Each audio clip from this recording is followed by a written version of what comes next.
speaker is Gary Vaynerchuk, who's going to close Module 2. Gary has a singular mission, and that is to be the owner of the New York Jets football franchise, and has decided that the best way to get there is to start a social media empire. Has over 900,000 followers. You may know him as Gary V, the wine guy. Gary.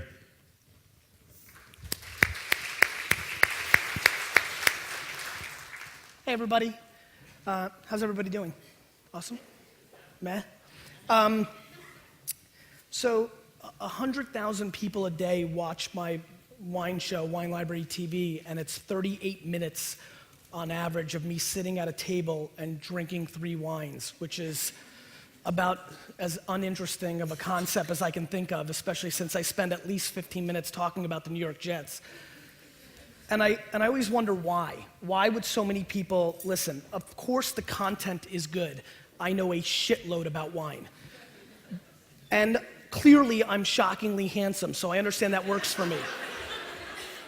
But at the end of the day, I think where we're going is something I call the thank you economy. You see Crush It up there. That was a book I wrote that did extremely well.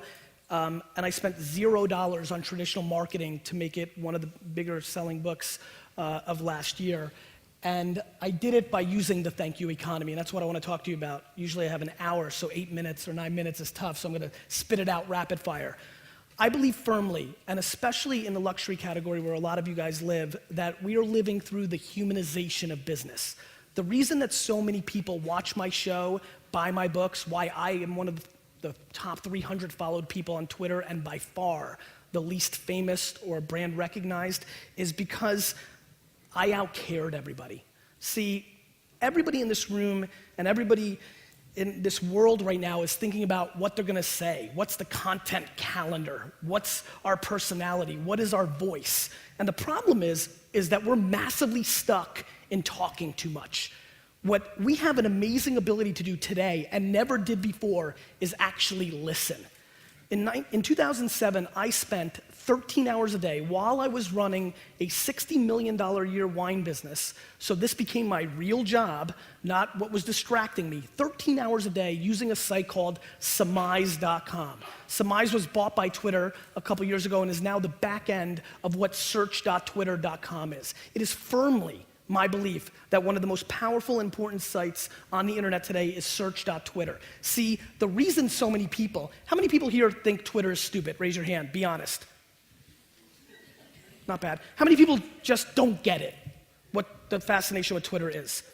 The fact of the matter is, the reason so many people don't, and why hands go up like that, is because everybody wants to know what to say. What am I supposed to say?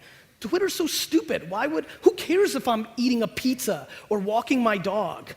Nobody. But where Twitter gets powerful and where the opportunity in this new world where we have so much data is we can listen. I spent 13 hours a day searching Chardonnay, Merlot, Pinot Grigio, Bordeaux, Chinon, Pinot Gris, and actually cared enough to answer and not say, hey, go to winelibrary.com and buy it, or hey, watch this video I just did on Syrah. I just said, here's your answer. This is what you need. And it started building context of an actual relationship. See, what's really interesting to me is I firmly believe going forward that our grandparents are more suited to be successful and social than we are, because we're going back to small town rules. Marketing is about to get really fucking hard. It's about to get really one-on-one. And I think that's a very important thing that people need to understand. It's no longer super easy to just stack it high and let it fly. You can't just pound down the message. When you hear things like Eric Schmidt from Google say, more content is created now in 48 hours than was from the beginning of time until 2003, it starts putting things in perspective. Beginning of time to 2003, every 48 hours, same amount. There is an obscene amount of stuff being thrown at us.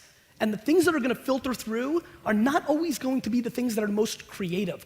I sit in green rooms like this and in conferences. I started a consulting company. We have clients like, Campbell's and PepsiCo, the National Hockey League, and everybody's trying to figure out how to make it happen. How are we gonna do it, right?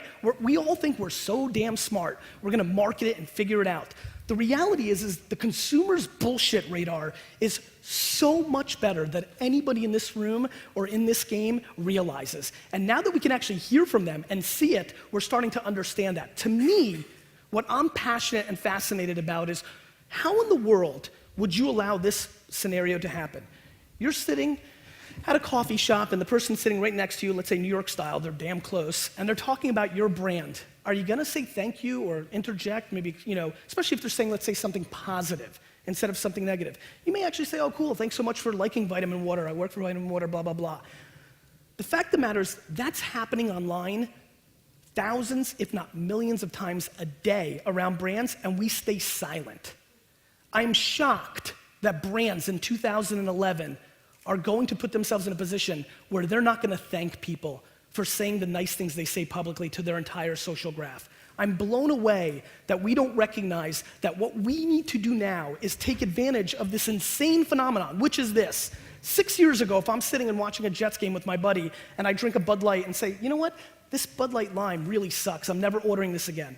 2 minutes later, my doorbell rings. I come and open, hey, I'm John from Bud Light, we're really sorry you don't like the lime flavored flavor, but please try our Bud Light Extreme. 2 things would happen. 1, I would punch him in his face. 2, I would move. We would never understand why we could have a relationship with a brand. That would be spooky, creepy, and it still is for many, but if you're not paying attention to the fact that we have now conditioned ourselves as humans to actually have relationships with logos, you're missing out on something that is really emerging and is extremely powerful. And now it's gonna come down to, do businesses have the ability to be human?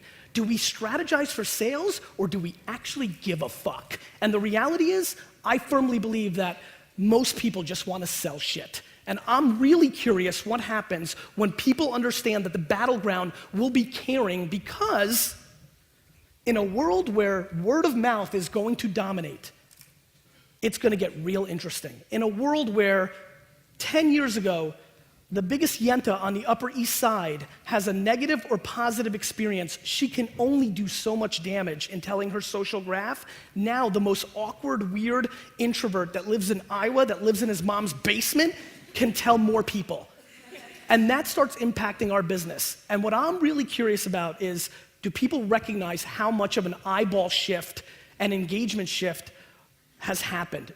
What I'm curious about is, in 2011, are you just gonna buy a TV ad and run billboards and not extend the story into social? The ability to play ping pong with traditional and social is here. To not extend the story and collect the data is just a massive miss. And I think it's really funny. I think people are obsessed that old media's dead, or a lot of people in my space for sure trounce on magazines or commercials or radio. To me, super viable still, and more importantly, the creative within them is dead. We're not creating scenarios to allow us to extend the story, to collect the data. When Reebok Hockey runs a commercial during the Winter Classic, and then they say, if you want to see the rest of this video, go to our Facebook page, and they pick up 70,000 fans in 30 seconds, they now have the data of those 70,000 people forever. And gonna leave you with one last thought, because I had to go helter-skelter here.